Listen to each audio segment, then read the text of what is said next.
जय माता दी, जय श्री कृष्णा। आज हम षष्ठतिला एकादशी का व्रत महात्म कथा सुनेंगे। एक समय की दलित ऋषि ने पुलत ऋषि से पूछा कि हे महाराज, मृत्युलोक के मनुष्य हत्या आदि महान पाप करते हैं, धन की चोरी तथा दूसरों की उन्नति को देखकर ईर्ष्या करते हैं, साथ ही अपने प्रकार के वासनाओं में फंसे रहते हैं, फिर भी उनको नरक प्राप्त नहीं होता। इसका क्या कारण है? वह न जाने कौन कौन सा दान या पुण्य करते हैं जिससे उनके पाप नष्ट हो जाते हैं। यह सब कृपा पूर्वक आप कहिए। पुलित ऋषि मुनि कहने लगे कि हे महाभाग्य, आपने मुझसे अत्यंत गंभीर प्रश्न पूछा है। इससे संसार के जीवों का अंत भला होगा। इस भेद को ब्राह्मण, विष्णु, रुद्र तथा इंद्र आदि भी नहीं जानते, परंतु मैं आपको यह गुप्त तत्व अवश्य बताऊंगा। माघ मास के लगते ही मनुष्य को स्नान करके शुद्ध रहना चाहिए और इंद्रियों को वश में करके तथा काम, क्रोध, लोभ, मोह, अहंकार, ईर्ष्या और अभिमान आदि को त्याग कर भगवान का स्मरण करना चाहिए। नक्षत्र में गोबर, कपास, तिल मिलाकर उसके कंडे बना करना चाहिए। उन कंडों से 108 बार हवन करना चाहिए और उस दिन मनुष्य मूल नक्षत्र हो और एकादशी तिथि हो तो अच्छे पुण्य देने वाले नियमों को ग्रहण करें। स्नान आदि नित्य क्रिया से निवृत्त होकर सब देवताओं के देव श्री भगवान का पूजन करें और एकादशी का व्रत धारण करें। रात्रि को जागरण करना चाहिए। उसके दूसरे दिन धूप, दीप, नेधव आदि से भगवान का पूजन और खिचड़ी का भोग लगाए। कृष्ण भगवान का पूजन करे। पेठा, नारियल, सीताफल या सुपारी सहित अर्पण देना चाहिए और फिर उनकी स्तुति करनी चाहिए कि भगवान आप दिनों को शरण देने वाले हैं। इस संसार सागर में फंसे हुए का उद्धार करने वाले हैं। पुंडरीकाक्ष है, कमल है, नेत्रधारी है, विश्व भगवान है, जगत गुरु आप लक्ष्मी के सहित मेरे इस को ग्रहण करे, अनग्रहण को मेरे व्रत को सफल करे, ग्रहण करे।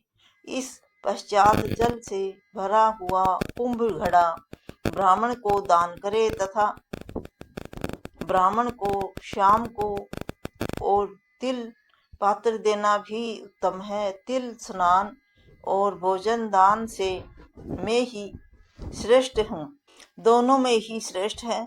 इस प्रकार जो मनुष्य जितने तिलों का दान करता है उतने ही 1000 वर्ष स्वर्ग में वास करता है। तिल स्नान, तिल का उबटन, तिल का हवन, तिल का जल, तिल का भोजन और तिल का दान तिल का 6 प्रकार से होने के कारण ही से षष्ठतिला एकादशी कहलाती है। इससे अनेक प्रकार के पाप नाश हो जाते हैं। इतनी कहकर पुलित ऋषि कहने लगे कि हे, अब मैं इस षष्ठतिला एकादशी की कथा तुमसे कहता हूँ। एक समय नारद जी ने भी भगवान श्री विष्णु से यही प्रश्न किया था कि और भगवान ने जो षष्ठतिला एकादशी का महत्व नारद जी से कहा था सो मैं तुमसे कहता हूँ।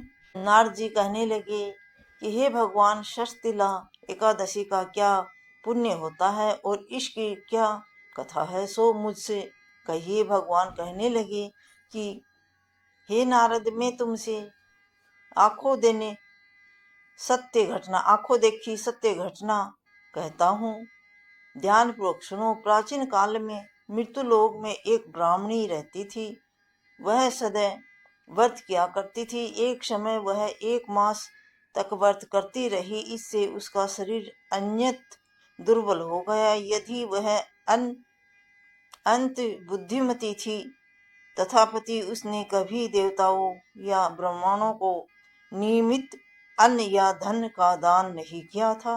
इससे मैंने सोचा कि ब्राह्मणी की ने व्रत आदि से अपना शरीर शुद्ध कर लिया है, अत इसको विष्णु लोक तो मिल ही जाएगा, परंतु इसने कभी अन्न दान नहीं किया, इससे इसकी तृप्ति होनी कठिन है।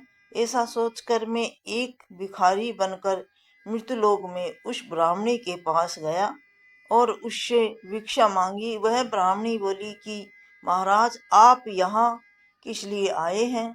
मैंने कहा कि मुझे भिक्षा चाहिए। इस पर उन्होंने एक मिट्टी का ढेला मेरे भिक्षा पात्र में डाल दिया। मैं उसे लेकर स्वर्ग में लौट आया। कुछ समय के